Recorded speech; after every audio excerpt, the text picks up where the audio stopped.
Depuis les origines, l'humanité est confrontée à une lutte invisible, un combat spirituel qui remonte à la toute première tentation dans le jardin d'Éden.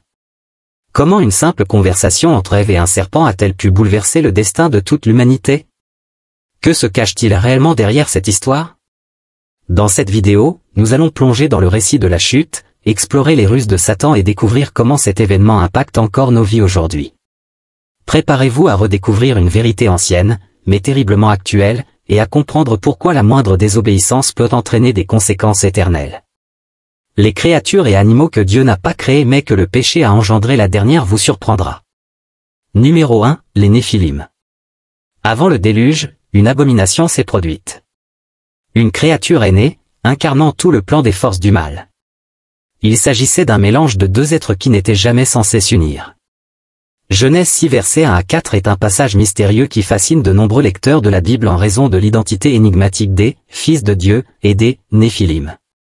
À cette époque de rapide expansion démographique, en grande partie due à la longévité humaine avant le déluge, un problème survint, le mariage interdit entre les fils de Dieu et les filles des hommes. Pourquoi Satan a-t-il envoyé ses anges s'unir avec des femmes humaines? Directement ou indirectement, Satan a tenté de corrompre génétiquement l'humanité, introduisant une sorte de pathogène spirituel, pour rendre la race humaine incapable de porter la semence promise de la femme le Messie, comme annoncé dans Genèse 3 verset 15. Le Sauveur ne pouvait pas naître d'une mère possédée par un démon. Satan espérait donc infecter l'humanité entière pour empêcher la venue du Libérateur. Il est passé près de réussir, l'humanité était devenue si corrompue que Dieu a décidé de repartir à zéro avec Noé et ses fils. Il a emprisonné les démons responsables de cette corruption pour qu'ils ne puissent jamais recommencer. La Bible raconte, lorsque les hommes commencèrent à se multiplier sur la face de la terre et que des filles leur furent nées, les fils de Dieu virent que les filles des hommes étaient belles, et ils prirent pour femmes celles qu'ils choisirent. Genèse 6 versets 1 à 7. Ces versets décrivent des hommes puissants, des géants, qui étaient présents sur la terre, des hommes de renom. Dieu n'avait pas prévu que la race humaine reste dans cet état de rébellion indéfiniment. Notre rejet de Dieu peut atteindre un point de non-retour, et lorsque cela arrive, Dieu dit « ça suffit ». Et c'est ce qu'il a fait, donnant un ultime délai de 120 ans avant d'envoyer le déluge. Les Néphilim, ces géants de l'époque pré-déluge, ont également captivé les croyants juifs et chrétiens des premiers siècles. Ces fils de Dieu étaient vus comme des êtres spirituels des anges déchus qui ont pris des épouses humaines, donnant naissance à ces géants. Bien que cette idée puisse sembler farfelue pour beaucoup de nos jours, l'Ancien Testament appuie l'idée que les fils de Dieu étaient des anges, comme le montre Job 1 verset 6, où ils sont décrits se présentant devant Dieu aux côtés de Satan. Il est intéressant de noter que Genèse 6 verset 1 à 2 contraste clairement les « fils de Dieu » avec les « hommes », suggérant que ces fils de Dieu n'étaient pas humains. Alors, qui étaient-ils réellement? Une théorie commune est que ces géants étaient le fruit de l'union entre ces êtres spirituels et les humains, ce qui a profondément corrompu la race humaine. Jude, verset 6 semble confirmer cette interprétation, affirmant que certains anges ont quitté leur demeure céleste pour habiter parmi les hommes, et ils ont été punis pour cela. Ce passage renforce l'idée que les Néphilim étaient le résultat d'un mélange interdit entre esprit et humain. Bien que cela puisse paraître étrange à nos oreilles modernes, toute la Bible nous montre que la vérité dépasse souvent la fiction. Dieu a finalement décidé de purifier la terre de cette corruption, mais a trouvé un homme intègre avec qui recommencer, Noé. Mais le pire était encore à venir. Numéro 2, Lucifer devient Satan. De la gloire à la malédiction, ce personnage, autrefois appelé Lucifer, a connu une chute spectaculaire. Dans Ésaïe 14, la racine latine de Lucifer signifie celui qui porte la lumière, tandis que sa traduction hébraïque est étoile du matin. Lucifer était dépeint comme un être radieux, brillant et majestueux. Dans toutes les langues, il était un ange d'un rang élevé. Lucifer était l'un des principaux anges de Dieu, aux côtés de Michel et Gabriel, faisant partie des armées célestes. Cependant, à un certain moment, Lucifer a commis une grave erreur, il a défié Dieu. Luc 10 verset 18 nous rapporte les paroles de Jésus, « Je voyais Satan tomber du ciel comme un éclair ». Lors d'un enseignement à ses disciples, Jésus a partagé une description frappante d'une scène qu'il avait personnellement vécue dans les cieux. Cet événement s'est déroulé avant sa naissance en tant que fils de Marie. Il s'en servit pour avertir ses disciples des dangers de laisser l'orgueil gouverner leurs actions et leurs décisions. Ce qu'il décrivait était le jugement de Dieu sur un ange créé, nommé Lucifer. Lucifer occupait une position d'honneur unique dans les cieux. Ézéchiel 28 versets 12 à 15 le décrit ainsi. Fils de l'homme, élève une complainte sur le roi de Tyr et dis-lui, ainsi parle le Seigneur, l'Éternel, tu étais le modèle de la perfection, plein de sagesse, parfait en beauté. Tu étais en Éden, le jardin de Dieu. Tes vêtements étaient ornés de toute espèce de pierres précieuses, sardoine, topaze, diamant, chrysolite, onyx, jaspe, saphir, escarboucle et émeraude. L'or servait à faire tes tambourins et tes flûtes, ils étaient prêts le jour où tu fus créé.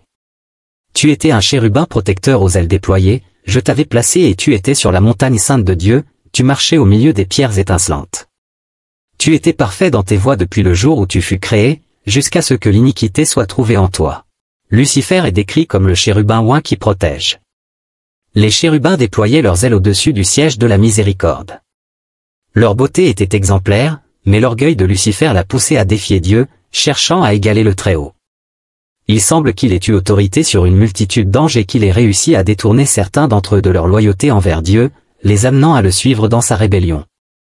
En réponse, Dieu a expulsé Lucifer, ainsi que ses partenaires dans la rébellion, de sa présence. Ézéchiel 28 versets 16 à 19 décrit cette chute. Par la grandeur de ton commerce, tu as été rempli de violence et tu as péché, c'est pourquoi je te précipite du mont de Dieu et je te fais disparaître, chérubin protecteur, du milieu des pierres étincelantes. Ton cœur s'est enorgueilli à cause de ta beauté, tu as corrompu ta sagesse à cause de ta splendeur. Je te jette à terre, je te livre en spectacle au roi. Par la multitude de tes fautes, par l'injustice de ton commerce, tu as profané tes sanctuaires, je fais sortir du milieu de toi un feu qui te dévore, je te réduis en cendres sur la terre sous les yeux de tous ceux qui te regardent. Dans certaines versions de la Bible, le mot « commerce » est traduit comme « calomnieur » ou « rapporteur de mauvaises nouvelles ». Cela pourrait désigner quelqu'un qui colporte à la fois des biens et des rumeurs, comme dans Proverbe 20 verset 19, « Celui qui répand des calomnies dévoile des secrets, ne te mêle donc pas à celui qui parle trop avec ses lèvres. » Cela illustre parfaitement ce que Lucifer a fait. Il est allé parmi les anges créés et a organisé une rébellion contre Dieu, promettant une meilleure position à ceux qui le suivaient. Le diable n'a jamais changé de tactique, ni au ciel ni sur terre, car elle continue de fonctionner. Toute cette révolte ne s'est pas produite du jour au lendemain. Nous n'avons aucun moyen de mesurer le temps qu'il a fallu à Lucifer pour organiser cette rébellion soigneusement planifiée, mais cela a duré suffisamment longtemps pour convaincre environ un tiers des anges de le rejoindre, une estimation basée sur une déclaration concernant Satan dans l'Apocalypse. Dans Apocalypse 12 verset 4, il est dit, « Sa queue entraînait le tiers des étoiles du ciel et les jetait sur la terre. Et le dragon se tint devant la femme qui allait accoucher, afin de dévorer son enfant dès qu'il serait né. » Ce passage interprète les « étoiles du ciel » comme représentant l'ensemble des anges. Les actes de rébellion décrits ici ont eu leur origine dans les cieux, et non sur la terre. En maître de la calomnie, Lucifer cherche continuellement à miner les formes d'autorité établies par Dieu, que ce soit dans l'Église ou dans le monde. Lorsque Lucifer fut chassé des cieux, il n'arrêta pas sa rébellion. Au contraire, il poursuivit en établissant son propre royaume en opposition à celui de Dieu. Le péché originel, l'orgueil, fut la cause de sa chute.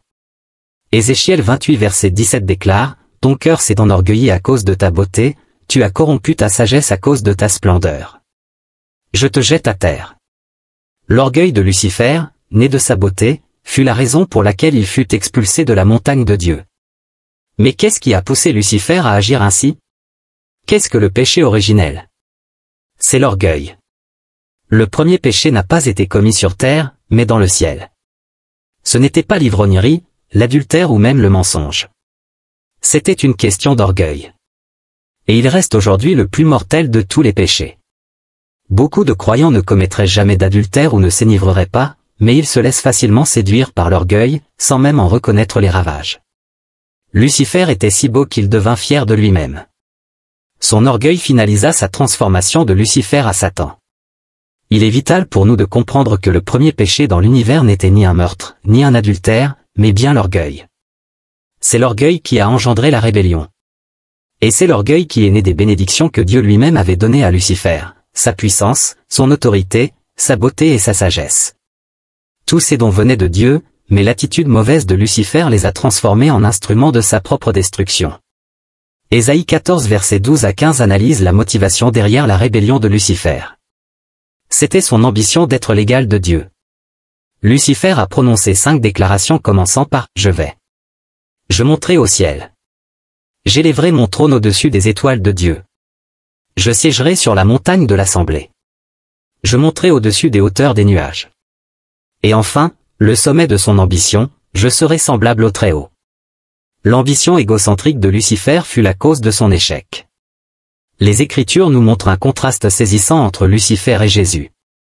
Lucifer n'avait pas la forme de Dieu, il était un être créé et n'avait aucun droit d'être l'égal de Dieu. Pourtant, il chercha à saisir cette égalité et, en le faisant, il tomba. D'un autre côté, Jésus était divin par sa nature éternelle et jouissait de l'égalité avec Dieu, mais il n'a pas cherché à s'y accrocher. C'est pourquoi Dieu l'a exalté au plus haut point et lui a donné le nom au-dessus de tout nom, pour que, au nom de Jésus, tout genou fléchisse, dans les cieux, sur la terre et sous la terre, et que toute langue confesse que Jésus-Christ est Seigneur, à la gloire de Dieu le Père. La promotion dans le royaume de Dieu passe par l'humilité. Proverbe 18 verset 12 le dit bien, avant la ruine, le cœur de l'homme s'élève, mais l'humilité précède la gloire. En se référant de nouveau à Philippiens 2, nous voyons cette vérité éclatante, c'est pour cette raison que Dieu a exalté Jésus, car l'humilité est une question de volonté, non d'émotion. Chacun de nous doit décider personnellement, Seigneur, je choisis de m'humilier devant toi, je renonce à l'orgueil, à l'arrogance et à l'ambition personnelle, devant toi et devant mes frères et sœurs. Ésaïe 14 versets 11 à 15 continue en décrivant le sort de Lucifer. Ta magnificence est descendue dans le séjour des morts, avec le son de tes harpes, les vers sont étendus sous toi comme un lit, et les larves te couvrent. Comment es-tu tombé du ciel, astre brillant, fils de l'aurore? Tu as été abattu à terre, toi qui foulais les nations. Lucifer désirait être sur un pied d'égalité avec Dieu. Il s'imaginait tellement intelligent, beau et majestueux qu'il pensait pouvoir rivaliser avec le Très-Haut. Selon les Écritures, Lucifer a réussi à détourner la loyauté d'un tiers des anges de Dieu et les a entraînés dans sa rébellion. La plupart des érudits bibliques s'accordent à dire que Lucifer était responsable de l'orchestration de la louange céleste. Maître de la musique, il continue encore aujourd'hui à utiliser ce talent pour envoûter les gens. Lucifer, qui supervisait le sanctuaire de Dieu dans les cieux, était en charge des services religieux, gardant le lieu où la présence de Dieu se manifestait. Il était un artiste accompli, maître de la musique, et jouissait d'un grand succès. Mais son orgueil l'a conduit à se rebeller et à chuter.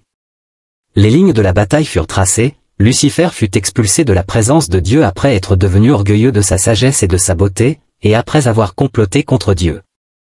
Ses anges traîtres furent également chassés avec lui. Lucifer était peut-être la créature la plus sage et la plus belle de toutes, mais les Écritures disent que son cœur s'est enflé d'orgueil. Sa chute a commencé de l'intérieur, avant de se manifester. Il a été déchu à cause de son orgueil et de sa rébellion planifiée contre Dieu, entraînant avec lui ses anges traîtres. Nous devrions prendre cela en considération dans nos propres vies. Dieu a créé Adam unique parmi toutes les créatures. Il y avait quelque chose de particulier dans la manière dont Adam a été façonné, un élément qui milite contre l'orgueil. Contrairement à Lucifer, Adam a été créé à partir de la poussière de la terre, la source la plus basse et la plus humble, mais capable d'atteindre les sommets les plus élevés grâce à Dieu. Genèse 2 verset 7 déclare, « L'Éternel Dieu forma l'homme de la poussière de la terre, il souffla dans ses narines un souffle de vie, et l'homme devint un être vivant. » Contrairement à Lucifer, nous pouvons rester humbles en nous rappelant cette origine. L'attaque de Satan, l'ange déchu et l'ennemi de Dieu, se vengea contre l'humanité pour 2 raisons principales. Premièrement, l'homme portait l'image de Dieu. Satan ne pouvait atteindre Dieu directement, mais il pouvait s'attaquer à son image en l'homme. Son plaisir était de souiller cette image, de la détruire et de l'humilier. Deuxièmement, il avait une rancune personnelle contre l'humanité, car l'homme avait été créé pour adorer Dieu, ce que Satan n'avait plus le droit de faire. Leçon de la chute de Lucifer, quand vous refusez d'adorer, vous tombez. L'orgueil est le chemin le plus rapide vers la chute. Satan, autrefois l'étoile brillante du matin, un être angélique magnifique, est tombé du ciel après s'être rebellé contre Dieu et être devenu Satan. Ce que vous ne transformez pas en louange se transforme en orgueil. Plus vous êtes béni, plus vous devez donner gloire à Dieu. N'oublions jamais que tout ce qui respire loue l'Éternel. La Bible nous dit que Dieu a insufflé la vie à l'homme, alors si nous avons la vie de Dieu en nous, nous devons le louer. Nous avons été libérés pour l'aimer, rachetés pour nous réjouir, délivrés pour danser, et sauvés pour chanter. L'humilité et la louange sont des sujets sérieux dans la Bible, mais certains prennent cela à la légère, même dans l'Église. Ce qui nous maintient dans la présence de Dieu, c'est la louange et l'adoration. Le jour où vous décidez d'arrêter d'adorer, vous quittez sa présence, tout comme un poisson ne peut survivre sans eau ou un corps humain sans oxygène. Tôt ou tard, vous devrez louer Dieu, dire « Merci Seigneur, Alléluia », ou vous périrez spirituellement. Le dernier état du serpent, imaginez un endroit plus beau que n'importe quel parc ou jardin que vous avez vu. Le jardin d'Éden n'était pas un simple jardin, mais un paradis parfait créé par Dieu. Il avait toutes sortes d'arbres agréables à la vue et bons pour la nourriture. Adam et Ève vivaient en parfaite harmonie avec Dieu et la nature. Dieu leur donna une seule règle, ne pas manger du fruit de l'arbre de la connaissance du bien et du mal, car cela entraînerait de terribles conséquences. Genèse 2 versets 16 à 17 relate ce commandement, tu pourras manger de tous les arbres du jardin, mais tu ne mangeras pas de l'arbre de la connaissance du bien et du mal, car le jour où tu en mangeras, tu mourras. Cependant, il y avait un serpent dans ce jardin, plus rusé que tous les autres animaux. Ce serpent, Satan, utilisa sa ruse pour tromper Ève. Genèse 3 verset 1 dit, le serpent était le plus rusé de tous les animaux des champs que l'Éternel Dieu avait fait, et il dit à la femme, Dieu a-t-il réellement dit, vous ne mangerez pas de tous les arbres du jardin? Genèse 3 verset 1 nous dit que le serpent était plus rusé que toutes les autres bêtes des champs que l'Éternel Dieu avait créées. Le serpent a commencé à parler à Ève, lui posant une question trompeuse pour la faire douter du commandement de Dieu. Il lui demanda si Dieu avait vraiment interdit de manger de tous les arbres du jardin. Le serpent cherchait à semer la confusion dans l'esprit d'Ève, la poussant à croire que les règles de Dieu étaient déraisonnables. Ève répondit au serpent en expliquant qu'il pouvait manger des arbres du jardin, sauf de celui qui se trouvait au milieu. Elle ajouta même qu'il ne devait pas toucher à cet arbre, sinon il mourrait. Le serpent répliqua alors avec un mensonge audacieux, contredisant directement la parole de Dieu. Il affirma qu'ils ne mourraient pas s'ils mangeaient le fruit, mais que leurs yeux s'ouvriraient et qu'ils seraient comme Dieu, connaissant le bien et le mal, Genèse 3 versets 4 à 5. Ce mensonge fit douter Ève de la bonté de Dieu et de son avertissement. Elle commença à regarder le fruit de l'arbre interdit sous un autre angle. Elle vit que le fruit était bon à manger, agréable à la vue et désirable pour acquérir la sagesse. Les paroles du serpent la tentèrent de croire que manger ce fruit pourrait finalement être une bonne idée. Cela montre qu'Ève fut tentée de trois façons, par son appétit physique, son attirance visuelle, et son désir de sagesse. Ces formes de tentation sont encore courantes aujourd'hui. T'es-tu déjà senti tenté de faire quelque chose qui te semblait bien ou intelligent, même si tu savais que c'était mal? Ève prit la décision fatidique de manger le fruit. Elle en mangea et en donna aussi à Adam, qui était avec elle, et il en mangea à son tour. Cet acte de désobéissance fut le premier péché, et il changea tout pour Adam et Ève, ainsi que pour toute l'humanité. Genèse 3 verset 6 nous dit, la femme vit que l'arbre était bon à manger et agréable à regarder, et qu'il était précieux pour ouvrir l'intelligence. Elle prit de son fruit, et en mangea. Elle en donna aussi à son mari, qui était auprès d'elle, et il en mangea. Après avoir mangé le fruit, leurs yeux s'ouvrirent et ils réalisèrent qu'ils étaient nus. Pour la première fois, ils ressentirent la honte et la culpabilité, et essayèrent de se couvrir avec des feuilles de figuier. Ce fut un changement radical par rapport à leur innocence avant la chute. Cette histoire montre comment le serpent, qui était en fait Satan déguisé, utilise la tromperie et le mensonge pour éloigner les gens de Dieu. Cela nous rappelle d'être vigilants quant à ceux que nous écoutons, et de toujours faire confiance à la parole de Dieu. As-tu déjà été trompé par quelque chose qui semblait bon au départ, mais qui s'est avéré mauvais? La désobéissance d'Adam et Ève n'a pas seulement entraîné des conséquences physiques, mais aussi des conséquences spirituelles. Ils furent séparés de Dieu d'une manière qu'ils n'avaient jamais connue auparavant. Cette séparation est ce qu'on appelle la mort spirituelle. Ils n'avaient plus cette relation intime et parfaite avec Dieu qu'ils avaient auparavant. Le salaire du péché, c'est la mort, mais le don gratuit de Dieu, c'est la vie éternelle en Jésus-Christ notre Seigneur, Romains 6 verset 23. La punition du serpent, après qu'Adam et Ève aient avoué leur désobéissance, Dieu commença à annoncer les conséquences, en commençant par le serpent. Le serpent, utilisé par Satan pour tromper Ève, fut maudit plus que tous les autres animaux. Il ramperait sur son ventre et mangerait de la poussière toute sa vie. Cette malédiction marqua le serpent comme une représentation de la tromperie et du mal. Genèse 3 verset 14 dit, l'Éternel Dieu dit au serpent, parce que tu as fait cela, tu seras maudit entre tout le bétail et entre tous les animaux des champs, tu marcheras sur ton ventre, et tu mangeras de la poussière tous les jours de ta vie. Cette malédiction montre qu'il y a toujours une lutte entre le bien et le mal. Dieu annonça aussi qu'il y aurait une inimitié, une hostilité ouverte, entre le serpent et la femme, et entre leurs descendants. Cette prédiction signifiait qu'un jour, le bien l'emporterait sur le mal. Je mettrai inimitié entre toi et la femme, entre ta postérité et sa postérité, celle-ci t'écrasera la tête, et tu lui blesseras le talon. Genèse 3 verset 15. Les jugements prononcés sur Adam, Ève et le serpent révèlent plusieurs vérités importantes sur le péché et ses conséquences. Premièrement, le péché perturbe notre relation avec Dieu et avec les autres. Les actions d'Adam et Ève ont provoqué une séparation d'avec Dieu et introduit le conflit dans leur relation. De même que par un seul homme, le péché est entré dans le monde, et par le péché la mort, de même la mort s'est étendue à tous les hommes, parce que tous ont péché. Romains 5 verset 12.